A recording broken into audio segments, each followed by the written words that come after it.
Story 9. At 22, I moved 1,000 miles from the Midwest to Tennessee foothills. New job, car, apartment, knew no one. Landline only. Managing well. 2 weeks in, unwanted calls started. First call, friendly male voice asked what I was doing.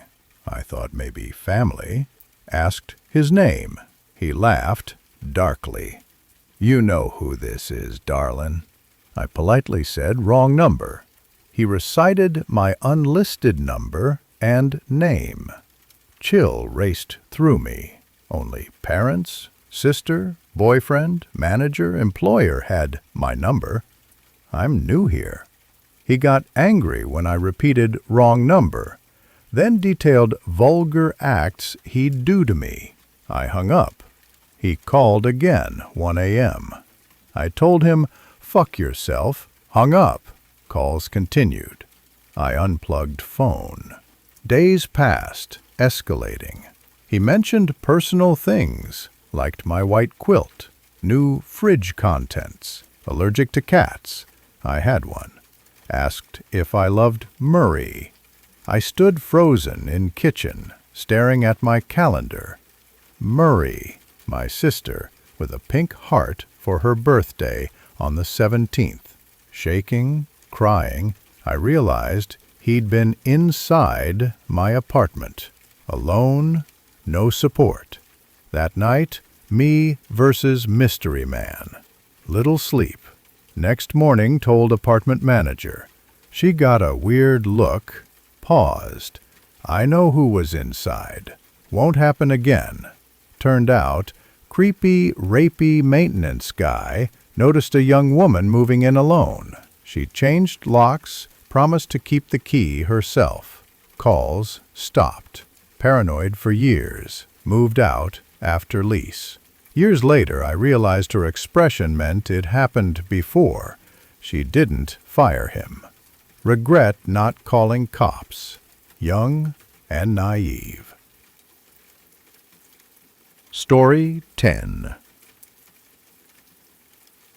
At 21, transferred to SF College. Found room for rent on Craigslist. Nice 2-bed apartment, cheap, near campus. Tall, wide, jet black-haired Beth, 29, seemed quiet but nice. Agreed to let me move in. First night, pizza. Something off. She kept saying I looked like Shia LaBeouf. I shrugged. Back home, she showed her room. Walls, mirror, covered in Shia posters, photos, owned all his movies. Creepy. Weeks passed, rarely saw her. She'd come home, run to her room, heard high-pitched giggling through walls all night. Sometimes she'd emerge, slurring words or silently watching me from hallway. Awkward pauses, creepy giggle, uncomfortable.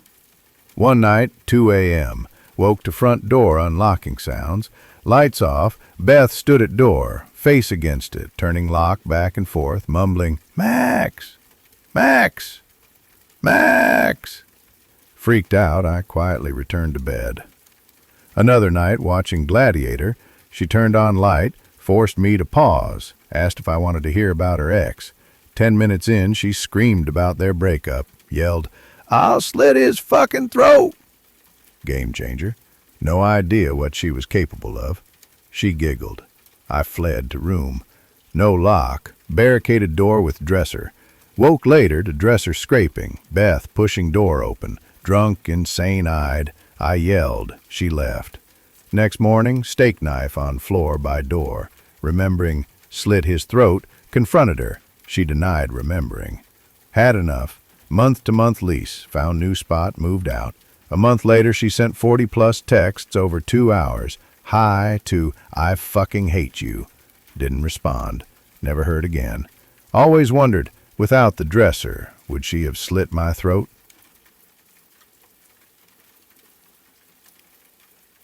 Story 11. I work at an outdoor mall. Great neighborhood, but creeps exist. I'm 19. Work at a jewelry kiosk. Usually teens, young adults shop here. A man, leather jacket, crinkled eyes, uneven front tooth, often visits. Harmless at first. "Just looking, darling." Spent ages browsing, never bought. I worked nights, kiosk isolated between empty ones. Security woman, Linda, chats every 30 minutes. Stores in view, Reebok, Macy's. Nights ago, bored, post-Linda visit, heard footsteps. Looked up, him staring at me. Waved, he gave chilling smile. Customer arrived, I helped them. Glanced back, still staring. He walked over. "Evening, darling." "Good evening." He checked display but stayed near register, never where he couldn't see me. Asked, "Darling, got a boyfriend?" I laughed, single over a year. "Plans after work?" Uneasy, I said, "Party." "Gonna hook up with boys?" Jaw dropped. "No." He smiled. "Good. You're too pretty for little boys." Moved to hug me. Heart racing, Linda walked up. "Sir, not buying? Go loiter elsewhere." He stiffened, left. "You all right?" she asked. I shrugged. "He's always here." She shook the head. "Russ'll walk you to your car." Shift ended, 1 a.m. Linda/Russ waited. Packed purse, they walked me to the Prius. Waited till I drove off. En route to the party, stopped for gas. Saw him inside Mini-Mart buying cigarettes. He looked out, saw me, smiled/waved. Held up wait finger. Didn't wait. Yanked fuel hose, jumped in car, sped off. Took detours, arrived party 30 minutes late. Few nights since. Submitting now. Morning shift, saw him exit Macy's. Linda has bike patrol nearby. He won't approach today. Story 12. 1989-1990. 19-year-old female college student, worked closing shift at drugstore. Out applied 9:30 to 10 p.m. Drove 25 minutes home on desolate highway. Saw police lights, something off. Pulled over. Cop angled himself so I had to turn to see him. Mid-30s, clean cut, uniform. Asked to roll window further. I did, another inch. Felt wrong. He tried opening door, asked why pulled over. He said, "Step out." I refused unless backup called. He insisted. I repeated. He pulled door handle harder, beat window, screamed, "Get out!" Reached through window to grab me. Screaming/crying, I gunned my Mustang, probably ran over his foot. Told boyfriend, afraid to call cops. He called, police confirmed, fake cop targeting young women. So grateful I listened to instinct. Years later realized he must have followed me from work. Hope he limps now. Story 13. When I was 5 to 8, my grandma died suddenly. Mom and I stayed with her stepfather to sort her hoarded stuff. Mom noticed oddities. Healthy grandma stopped breathing in sleep. Step-grandfather cheerful. Expensive solo vacation booked pre-death. Legal docs neatly prepped. She asked questions. We got stomach aches after meals, worsening daily. He insisted on cooking, aggressive about it. One memory. Mom sat me at a table, walked to counter. He screamed, "Hey, leave that!" Snatched dish away. She watched. He always fussed with 2 dishes served to us. Scared, she sneaked his important folder. Details too personal. Convinced her he'd smothered grandma, tired of marriage, avoiding divorce asset loss. Poisoned us to silence us or make us leave. I was 6, small kid.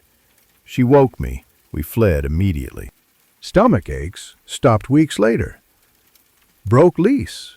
Moved where he'd never find us. Years later, Mom said she was reeling from grief. Panicked. Didn't call police. Story 14. 1960s. Mom, 13, second oldest of 7. Drunk, abusive dad left. Remarried. Started new family fast. Grandma and oldest aunt, 15, worked. Mom babysat younger kids nightly. Main bedroom, bed against wall near large window. Rural area, woods, cowfield outside. Often left blinds open. Mom sat with siblings, ignoring darkness. Uncle Robbie, around 5, went to bathroom. Returning, he screamed, pointing past Mom at window. She looked, man pressed against glass, grinning painfully wide. One hand on glass, other hand in pants, jerking. Mom told Aunt, "Get baby to crib, get against door." Slid off bed, never breaking eye contact, grabbed shotgun from under bed. He didn't react. She fired slug into wall under window. He fled, tripping. Called Grandma. She came home. After, elderly neighbors stayed with them until move. Shot puckered wall outward, nearly hit him. Mom became military officer. Only good thing Grandpa did, teach kids over 8 gun safety against bad men. It likely saved them. Story 15. Note, transcript cuts off mid-sentence. Final line preserved exactly. I live in the basement of a 2-story house. My brother rents upstairs. My girlfriend and I live below. He's entertaining a lady friend. I'm sick with flu, curled under comforter, Netflix. 8 p.m. Girlfriend dropped off soup/Powerade, left for work, deputy. Back in bed, dog beside me. Heard gate open, dog growled. Thought brother/his friend to hot tub. Text from brother. He and friend headed to store, asked if I wanted anything. Froze, if not him, who? Grabbed unloaded rifle, loaded it. Dog made racket, windows open. Approached window. Windows, ladders to yard, grates that open. Shouted, "Who the fuck's there?" No answer, giggling. Fuck this. Dialed 911. Grate swung open, stringy-haired blonde descended ladder. Saw me/rifle banged window mid-911 call. Ranted about zenith, vibrations, aliens, drugs. Told her friend, male voice, cops, to get the fuck out. She booked it. Ran upstairs, dog followed. Opened back door, dog chased them. They hopped neighbor's wall.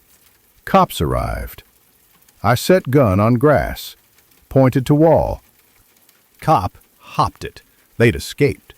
Told cops they knew duo. Brother home. Filled him his girlfriend in.